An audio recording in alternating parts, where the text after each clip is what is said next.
I was preparing breakfast at the marble kitchen counter, basking in the morning sunlight.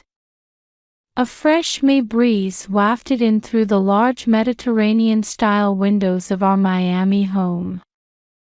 As I made my homemade organic smoothie, I found myself reflecting on my life. 4 years ago, at that matchmaking party at the Biltmore, a luxury hotel in Miami Beach. I still vividly remember the moment I met him. Having just quit my job as a flight attendant, I attended the party with a touch of anxiety. Michael appeared before me with a gentlemanly smile, just as I was looking for my next chapter in life after 10 years as a cabin attendant. "I've been looking for someone just like you." Those words felt like a scene from a movie. His refined demeanor, intellectual conversation, and above all, those gentle eyes. With his imposing physique wrapped in a dark suit, he exuded the aura of success. As we continued dating, I found myself falling for him rapidly. Dinners at upscale restaurants, private yacht cruises, it was like living in a dream. From the beginning, there were some peculiarities. Michael was unusually protective of his privacy. He avoided social media completely and disliked taking family photos.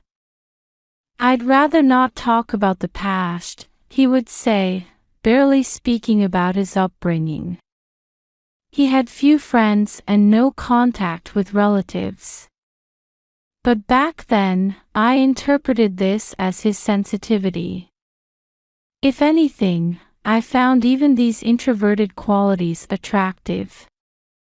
When I discovered I was pregnant, he immediately decided on marriage. The ceremony was small, with hardly any time for preparation. Even my parents were taken aback by the sudden marriage, but as a successful investor, he welcomed me into his mansion in Coral Gables and provided a lifestyle that left no room for worry. Then 3 years ago, Emma was born.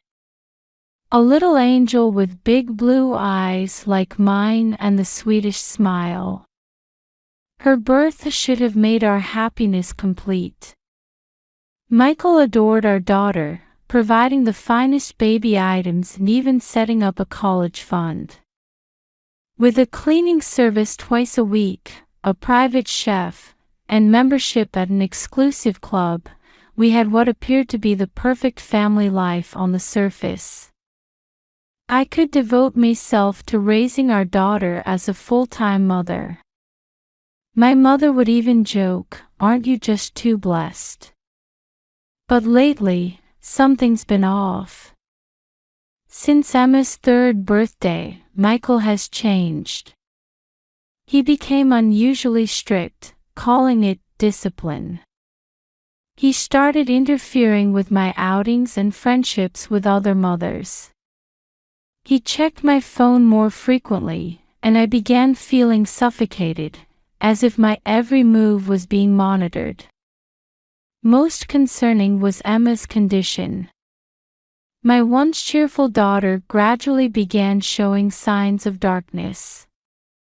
Her night crying increased, and she would tremble at the mere sight of her father. But when I pointed this out, Michael dismissed it, saying, "It's because you spoil her." I had become too comfortable in this wealthy lifestyle. Carrying designer handbags, driving the latest Cadillac Escalade, filling my shopping cart with carefully selected items from Whole Foods.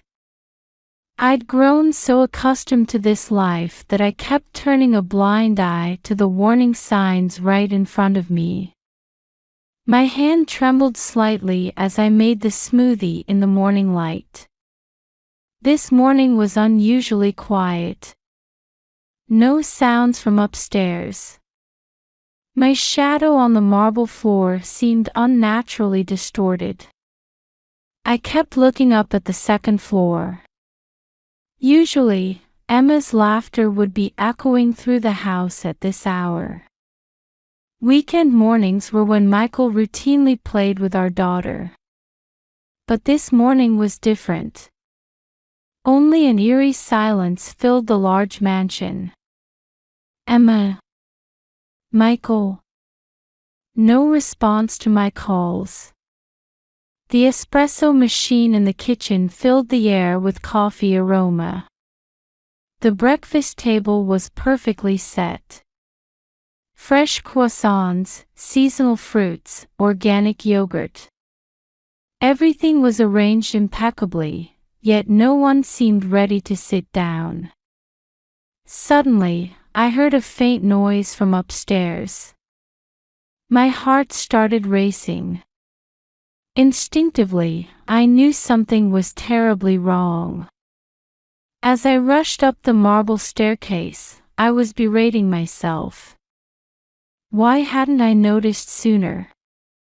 Over the past few weeks, Emma's behavior had clearly been off.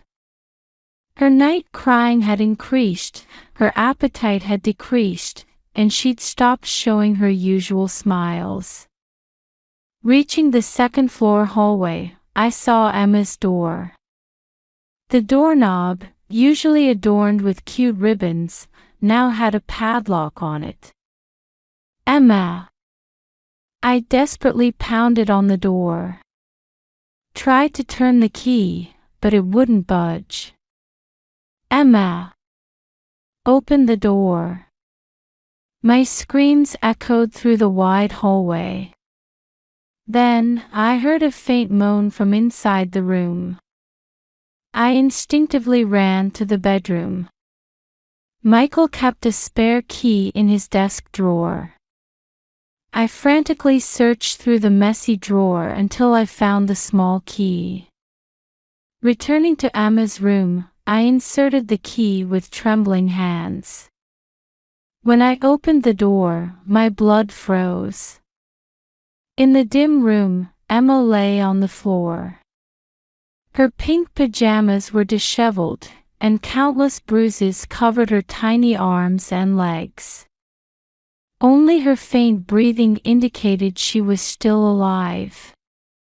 Emma! Open your eyes. Please.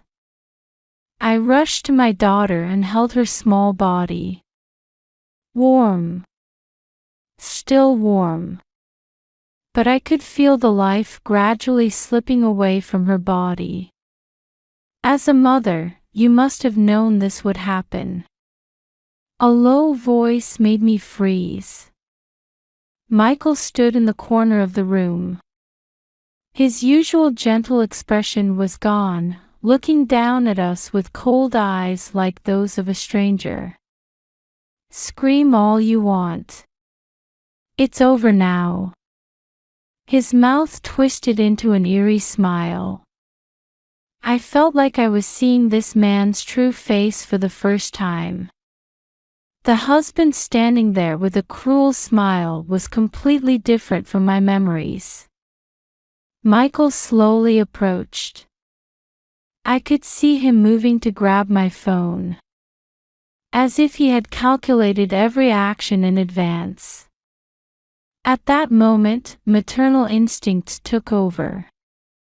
Holding Emma tightly, I reflexively spun around. Michael's hand cut through the air. Just a few steps to the door leading to the bathroom. But that distance felt unnaturally long. You think you can escape? Michael's voice echoed behind me. But only one thought filled my mind. I had to protect this child. I closed the bathroom door and quickly locked it. The next moment, the door shook with a loud bang. Michael was pounding on it from outside. Open up. The metal lock creaked. No time. I desperately tried to think. The structure of this house. Escape routes. Michael's movements. I had to calculate everything. From the bathroom's small window, I could see the courtyard. From there across the garden to the garage. That's where my Escalade was. Rachel. Stop this nonsense. The door made sounds like it was about to break. I made my decision. Holding Emma tightly, I opened the small window. Though it was the second floor, there was soft grass by the poolside below. This was our only option. I'm sorry, Emma. Just bear with me for a moment. Cradling my daughter protectively, I jumped from the window. The impact of landing numbed my knees. But there was no time to stop. Still holding Emma, I ran desperately. Blood was rushing in my ears. My heart was beating so hard it felt like it might burst. Running across the lawn to the garage, thoughts of the child's seat crossed my mind. But there was no time for that. We just had to get out of this house. The sound of breaking glass behind us. Probably Michael breaking through the bathroom door. I rushed into the garage and laid Emma on the back seat. After securing her with the seatbelt as best I could, I jumped into the driver's seat. Just as I started the engine, Michael appeared at the garage entrance. His face in the rearview mirror no longer looked human. I can't let you leave this house. His voice echoed. Simultaneously, the garage door started closing. I floored the accelerator. The heavy SUV roared, slipping under the closing door. Michael's figure in the rear window gradually grew smaller. Our car raced through the quiet streets of the luxury residential area. In the back seat, Emma was breathing faintly. While waiting for a traffic light to turn green, I picked up my phone. My daughter is unconscious. The operator on the other end fired questions one after another, but my mind was in chaos. In the rearview mirror, Emma's small body swayed in the back seat. The bruises looked even more vivid in the morning sun. Was this reality? It felt like a nightmare. But the pain in my hands gripping the steering wheel told me everything was real. With an almost prayer-like feeling, I kept pressing the accelerator. When I pulled up to the emergency entrance of Baptist Hospital of Miami, my hands wouldn't stop shaking. Emergency. 3-year-old girl unconscious. My scream prompted the medical team into immediate action. A stretcher was brought out, and Emma's tiny body was quickly transferred. Doctors in white coats rushed over one after another. My heart constricted. This was undeniable abuse. Why hadn't I noticed what was happening right in front of me sooner? Emma was taken to the treatment room, and I was filling out paperwork with trembling hands. That's when 2 police officers approached. One was an older male detective, the other a young female officer. Could you tell us what happened in detail? I began speaking with a shaking voice. Meeting Michael, the rushed marriage, and this morning's events. The words poured out. Tears welled up several times during my account. Do you have a photo of your husband? I took out my smartphone and showed them a recent family photo. The older detective's expression stiffened for a moment. Is his name really Michael Warren? Yes, but. The two officers exchanged glances, and the younger one immediately started reporting something on her radio.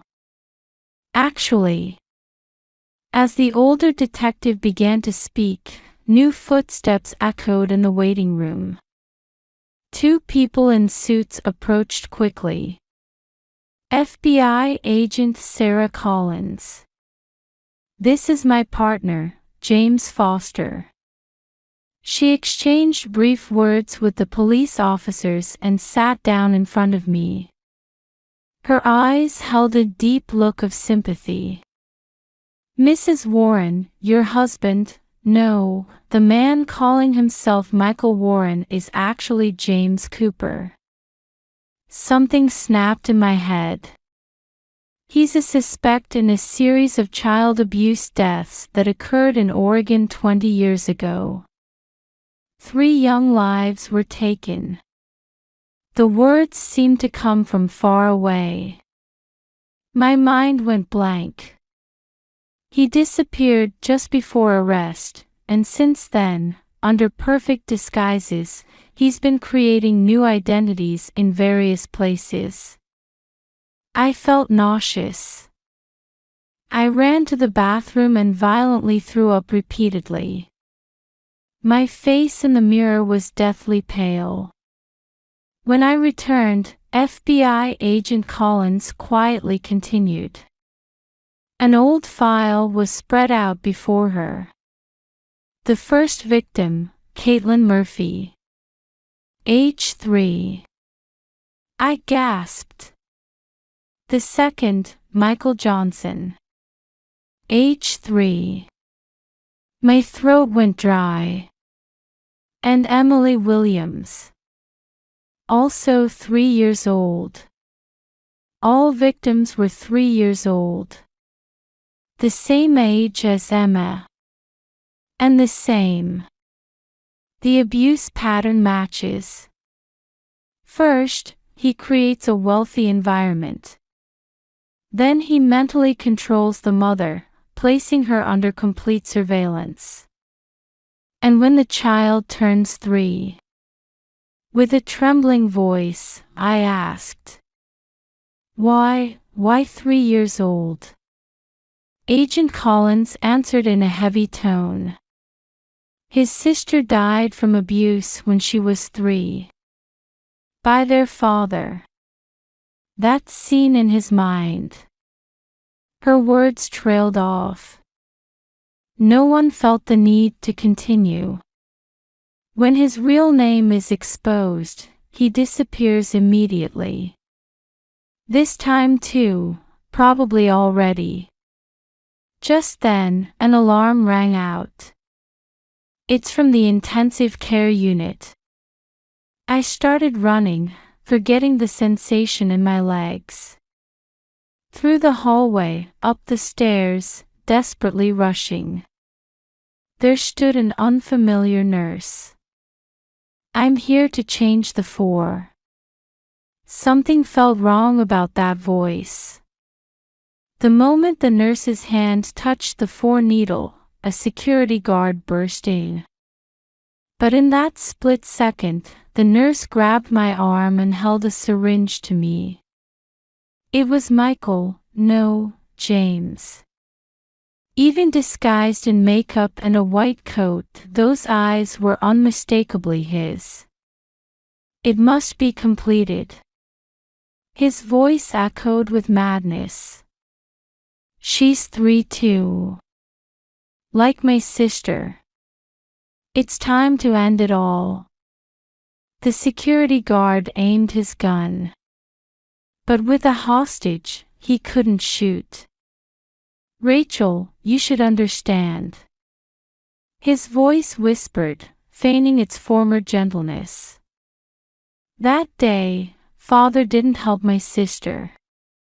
No one saved her. So At that moment, I understood. The core of his madness. And simultaneously, I made a decision. You are wrong. My voice rang out, surprisingly calm. I know it was painful that you couldn't save your sister. But that's no reason to hurt other children. Shut up. His hand trembled. What do you know? My sister. You're trying to kill innocent children in place of your sister. I slowly met his eyes. Isn't it your younger self you really wanted to save? Those words seemed to strike a chord in his heart. For a moment, his grip loosened. Taking advantage of that opening, the Special Forces team burst in from behind. In the confusion, I ran to Emma's bed and held her tight. It's okay now. Mama will protect you. In the hallway, James was being restrained. His screams echoed off the hospital walls. It must be finished. My sister is waiting. Outside the window, the full moon cast its cold light.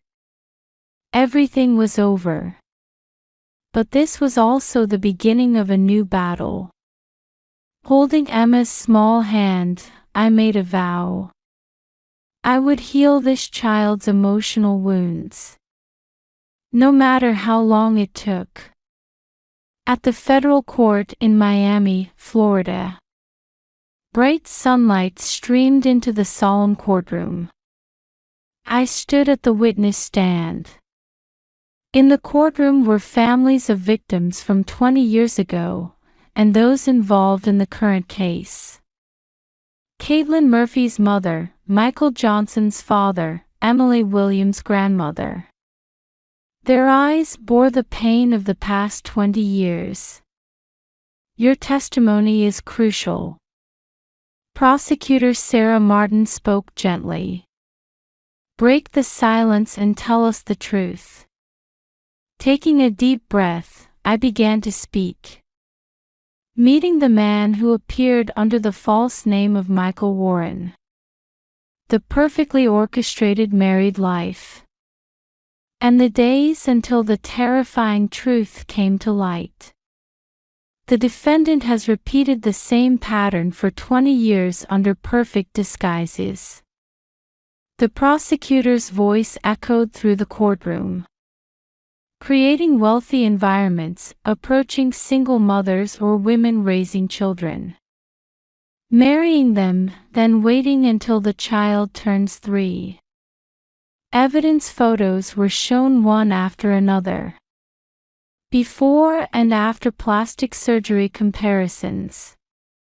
Forged passports and licenses. Records of disguised lives in various places. And photos of the victims. After my testimony, Dr. Robert King, a psychiatrist, gave expert testimony. The defendant's actions stem from childhood trauma.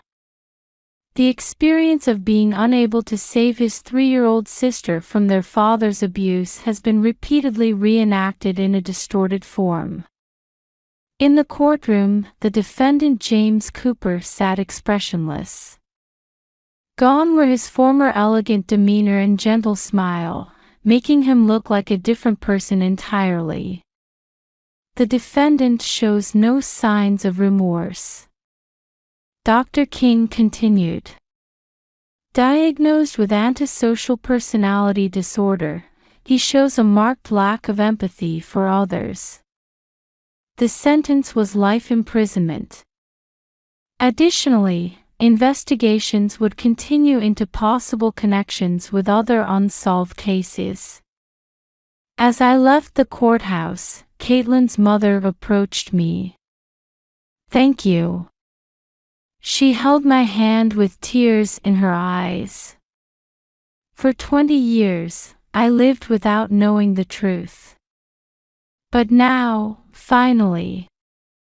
Her words brought tears to my eyes as well. 1 year later. Our new life was gradually taking shape. We had moved away from Miami to a quiet suburban town. Emma was slowly walking the path to recovery with help from child psychology specialists. "Mama, look." Emma's bright voice rang out as she played in the park. Now 4 years old, my daughter was slowly regaining her smile. Twice weekly therapy. Sometimes nights of screaming from nightmares. But we were moving forward, one step at a time. "Rachel, may I have a word?" Emma's doctor, Jennifer Brown, called out to me. "Emma's recovery is progressing better than expected. Your love is proving to be the best medicine." Those words warmed my heart. Thank you all for gathering here today. I held the microphone at a support group meeting for abuse victims. The venue was filled with mothers who had similar experiences, supporters, and law enforcement officials. We were deceived under perfect disguises. But that was never our fault. Small nods could be seen from the audience. What's important is speaking up. Taking action as soon as you notice something. I continued. And above all, not shouldering the burden alone. After the lecture, a young mother approached me. "I'm also in a similar situation." I firmly grasped her trembling hands in response. "Mama, school was fun today." Emma showed me her artwork. A family drawing with bright colors. "Did you make new friends?" "Yes. Katie and Lisa." My daughter was no longer afraid of interacting with others. Nothing made me happier than seeing this growth. At dusk, we sat on the garden swing. "Mama." Emma looked up at me with a serious face. "That man won't come back, right?" "No, sweetheart. You're safe now." I held her tightly. "Mama will always protect you." The sunset painted the sky orange. We were slowly discovering our new form of family. According to prison reports, James Cooper continued to justify his actions. He refused psychological counseling and kept contact with other inmates to a minimum. But that was no longer relevant to our lives. Through my work with support groups, I met many companions. Mothers with similar experiences. And people who supported them. That circle gradually expanded. I had become involved in crafting legislation for early detection and prevention of child abuse. Mrs. Warren's experience will be crucial evidence for legal reform. A congressional staff member spoke to me earnestly. Especially in analyzing potential perpetrators' behavior patterns and building prevention systems. 5 years later, Emma had grown into a bright, healthy 9-year-old. Occasionally, memories of the past still troubled her. But she had definitely developed the strength to overcome them. "Mama, I want to be a psychological counselor when I grow up." Emma said one day. "I want to help children who are suffering." Those words brought tears to my eyes. My daughter, who maintained her kindness and consideration for others despite her own wounds. That was the greatest proof of courage. On weekends, we participated in our local church picnics. Emma ran around smiling with her friends in the warm community. New neighbors. Understanding friends. supportive companions. We were definitely moving forward. Under the brilliant sunshine, Emma's smile shone brightly. It looked like a ray of hope beyond all the hardships we had overcome.